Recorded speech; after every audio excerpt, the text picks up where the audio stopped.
All right. Hi, Heather. Thank you Hi, for how are you? joining. Thank you for Um, having me. yeah, so like I said before, this is just an open forum, whatever you would like to talk about. If you want to start with your grief journey and when it started and who it was with and whatever. Okay, so kind of like the past 10 years have been tumultuous emotionally for me. I lost my husband in 2016. We had been separated, um, and uh, I had left him due to a drug addiction. And I knew it was going to go one way or the other. It went the way I didn't want it to go. And he was found at somebody's house having overdosed. So that brought forth all these emotions. It was kind of a complicated grief because I was angry with him, but at the same time I loved him. So it was a lot to process. I still miss him to this day. And then last year, February 12th, I lost my mom, which brought back all those emotions because my mom has always been my rock. She's always been my best friend. She's always been the person that I could go to and tell anything to and not be judged and get, unconditional love from. So losing her has has really affected me. I guess I don't want to say that I bury my emotions, but I kind of do. But when they come up, I have these feelings of like profound loss and a little bit of guilt, even though I did everything that I could for her. I still feel like I could have done more. So I miss her a lot. Yeah. Yeah. Have you found anything that anyone has said has helped you in either Um, situations? I'm very blessed to have a lot of good friends, including you, and a lot of support. People say wonderful, comforting things. Um, People tell me that I did everything that I could have done, that I couldn't have done any more. For the most part, I believe that. Um, but sometimes I have these little doubts that creep in and haunt me. And then I tell myself not to punish myself, you know. Yeah. Um, I don't know. I don't know. I guess she fell ill in January of 2021. And at that time, she called the ambulance, and the ambulance wouldn't take her to the hospital of her choice. So I drove up there and brought her to the hospital. And at that time, we were not allowed to go in. I feel like if I had been able to be there, maybe things would have been different, but she never walked again. The day I walked her into the emergency room, she never walked again. Oh, wow. Um, I'm probably lucky she survived, looking at what condition she was in when I brought her there. And that brings up guilt. Like I should have been there more often, but COVID was like a crazy thing, and I work in the medical field. I don't want to bring it home to my elderly parents. And um, it was hard. It was hard standing in 13-degree weather, looking through a window, trying to manage her care as the power of attorney and seeing her suffer. And my brother being in North Carolina, my dad being totally oblivious, buying her mashed potatoes for when she comes home and not even knowing if she's going to come home. So it was tumultuous. It was the first time in my life that I had to go on anxiety medication, because I couldn't sleep at night because my mind was going crazy about, am I doing the right thing? Was there anything that anyone said to you for either situation with Jay and your mom that you were like, why are you saying this to me? How can you be saying this to me? Um, with Jay, I had a little bit more peace, and I kept him on my health insurance, and I never divorced him because I thought maybe by some um, miracle that he would want to get help, and that that if he wanted help, I could get him into the proper place. I had already sent him to rehab once, and he didn't seem to want to go again, and I had already spent a ton of money sending him to rehab, but I had peace in the fact that I always gave him the open door that if he wanted help, he could get it. With my mom, I felt a little more helpless. Oh, as far as people saying things, people just reminded me that I did do that and that I did give him that opportunity and that I did give him what love I could give him despite the circumstances. Yeah, Um, remember you did. yeah. With my mom, I mean, people said things like she was suffering and, and I know in the back of my mind that she was, and that she's probably at more peace than she would have been here on earth. And, even if I had kept her alive for longer, that the end result would have been the same. Mhm. Um, so when people tell me that, like, I kind of have to go through the whole process again and remind myself that, yeah, I probably did do the right thing. How Um, has your grief journey changed you as a person? hmm. I think, I think I've already always been a pretty warm and compassionate person, Hmm. but I think when you go through things, like when you go through things personally, you understand when somebody else has gone through it. You understand it so much more because it's personal. And being working in the healthcare field, maybe it's a good thing, maybe it's a bad, but now I like cry easier when my patients are put on hospice. I have so much more admiration for young kids that come with their grandparents, or when children come with their parents to be taken care of. I'm just like, I see these dynamics in a different light. And I think it's just made me so much more grateful for what I have, because some people never had that.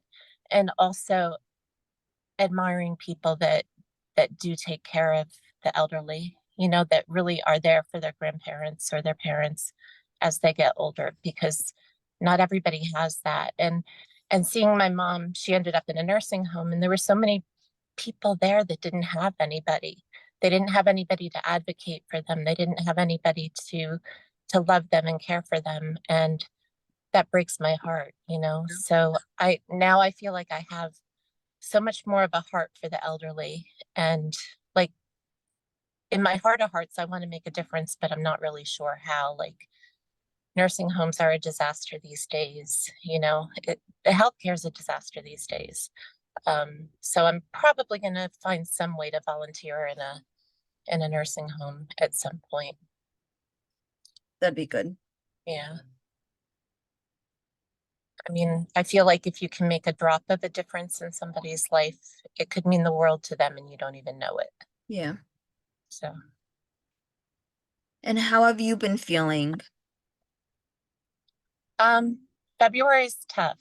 Yeah. She died on February 12th. She died on Super Bowl Sunday.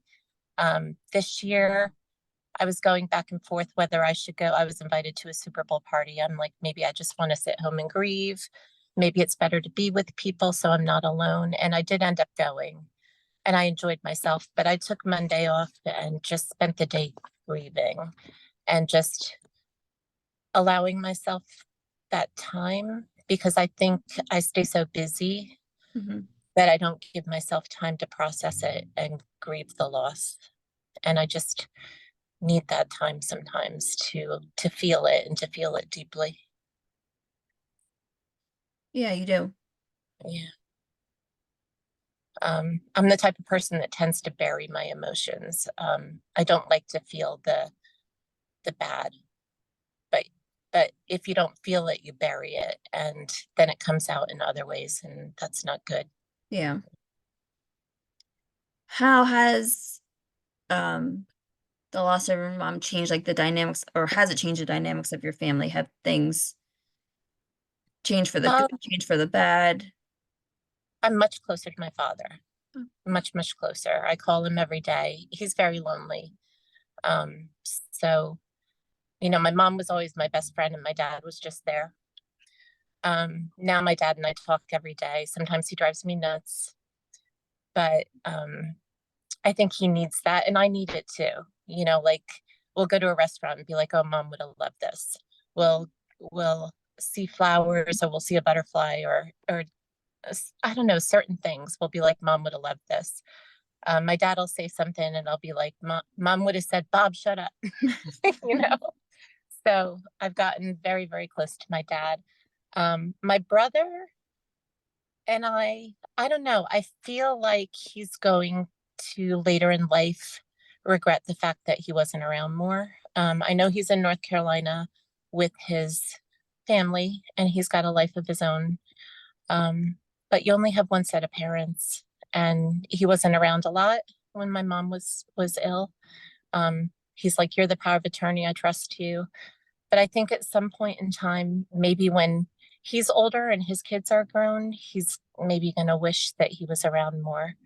I did get very angry with him a couple times for not coming up here, but I kind of have to let everybody live their own life and you know, whatever emotions they have, they have.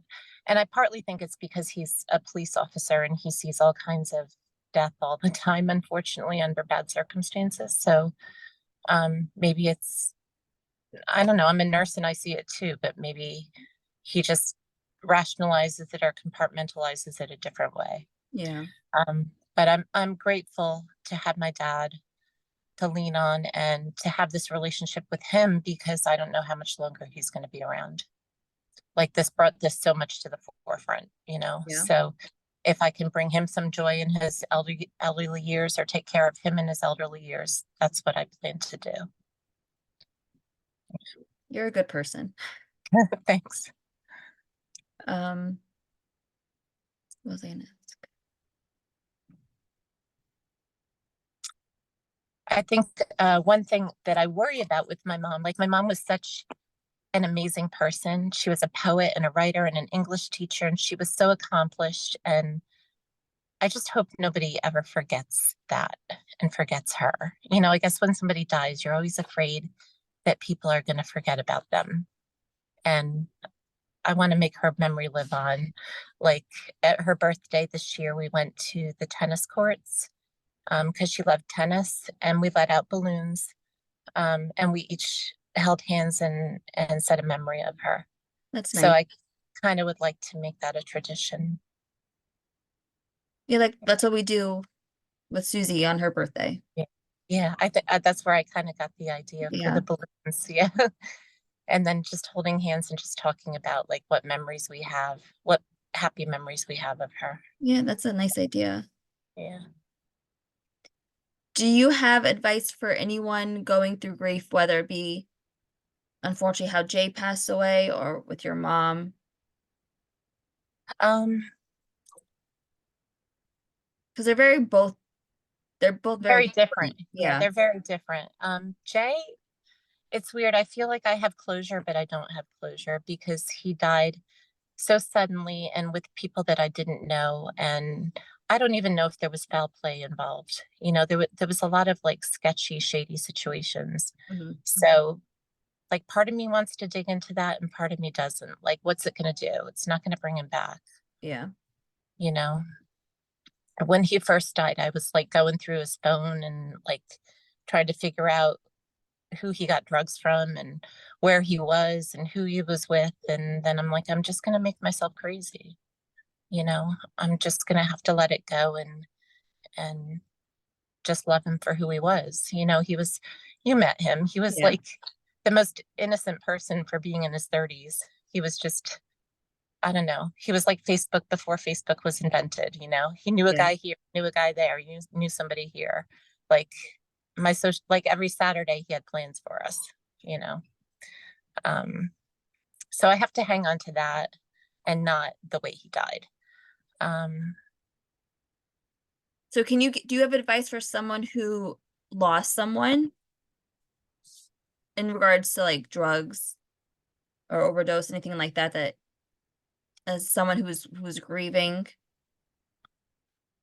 I wish I did. I mean, it's just such a crappy way to die, you Yeah. know? And I wish I did. I really don't, like Mm. I think it's just something you have to process. And again, it comes with a lot of anger in a lot of cases because a lot of us, I mean, they called me a codependent, but really I just wanted him to get well. I wanted him not to do drugs anymore. And for somebody who, like me, I fought for my life and I wanted to live, for somebody to just take drugs and like play Russian roulette with their life, I don't understand. Right. And I think that's why I was so angry. I was like, why would you even start using things that could possibly take your life? So it's something that I don't understand. I know it's a disease. I have that in my head, but I don't comprehend it because that's not my personality.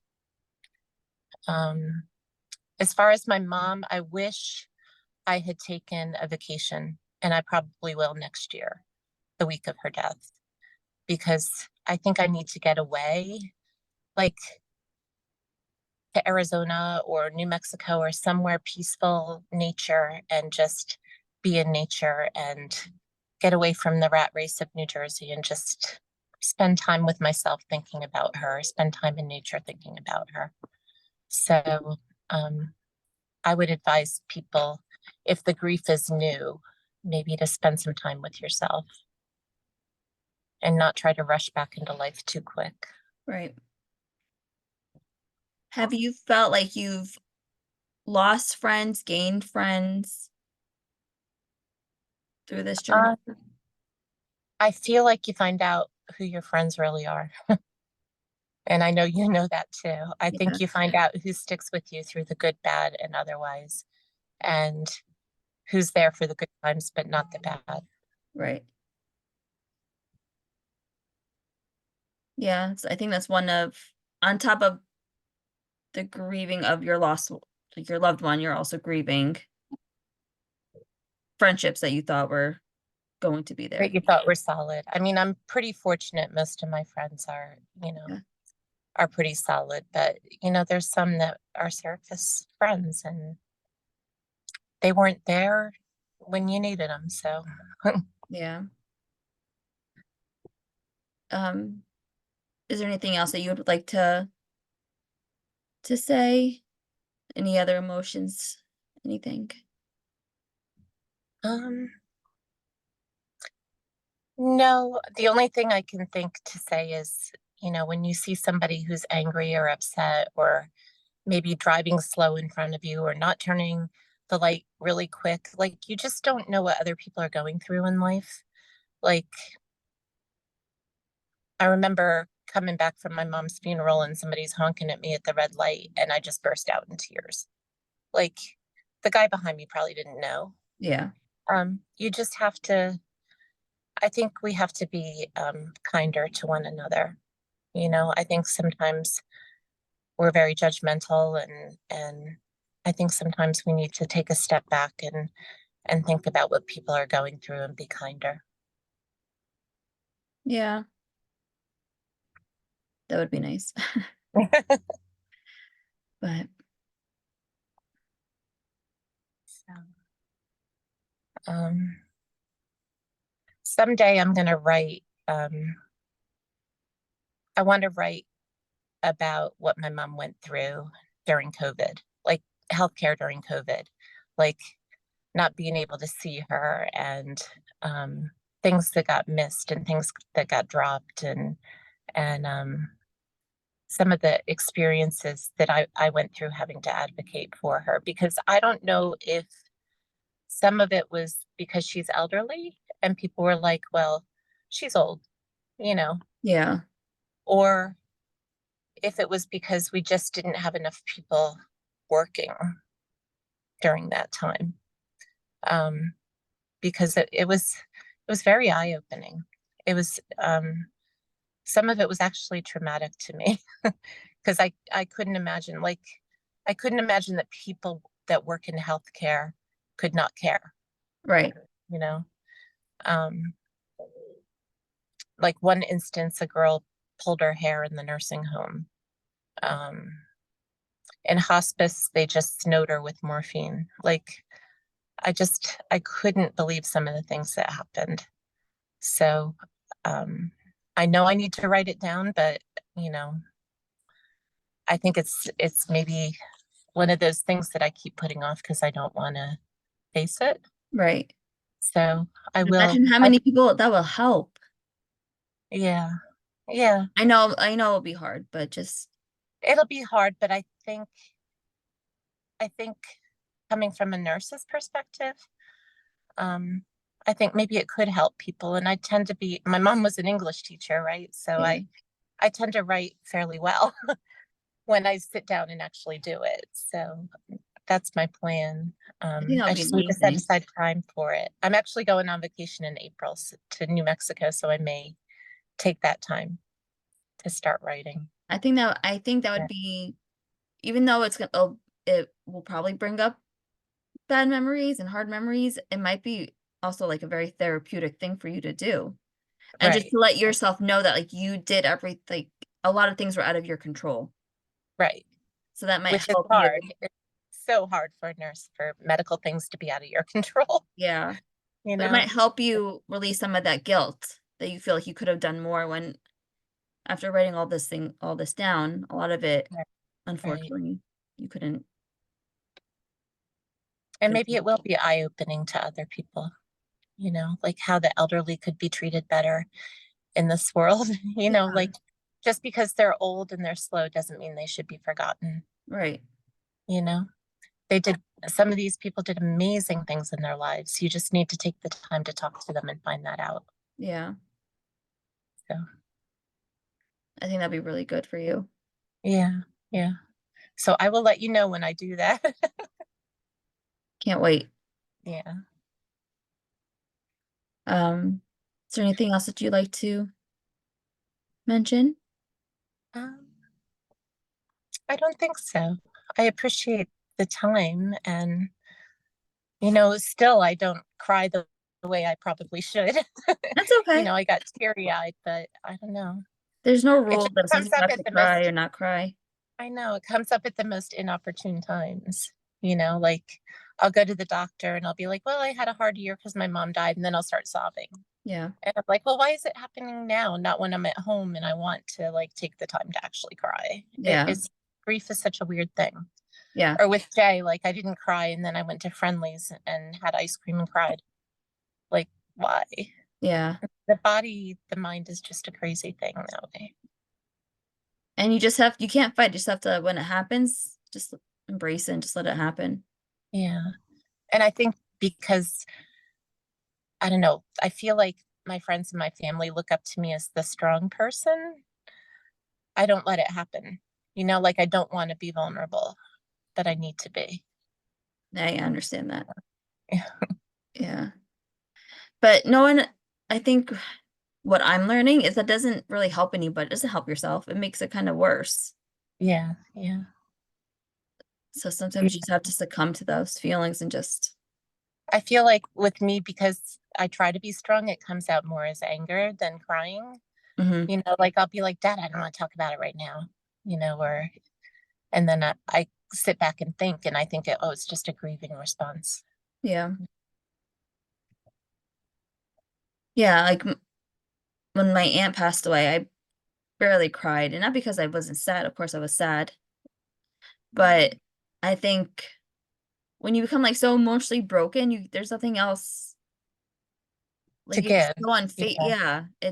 It's And I feel like when she was in hospice, I cried every day. Like I sat at her bedside, held her hand, and cried every day. yeah. So when she actually died, like there were no more tears. Right. You know, like I grieved her before she actually died. Yeah. So they come out now and then. And that's okay. Yeah. And that's okay. But I'm excited to see what you're gonna do with that book. Or at least a little essay. I think So that'll be now I awesome. said it, I have to do Yeah, it's out in the world. it. I think that'd be really, really good. Yeah, it would definitely be therapeutic for me and it could potentially help other people. Even if you do like a blog or something. That's a good idea. Because when Susie Yeah. passed, I started a grief Blog. blog, Okay. and it helped me. So maybe that could be something that you could do. Yeah. And I think that will help, um, what's the word? Reach a lot of people. Okay.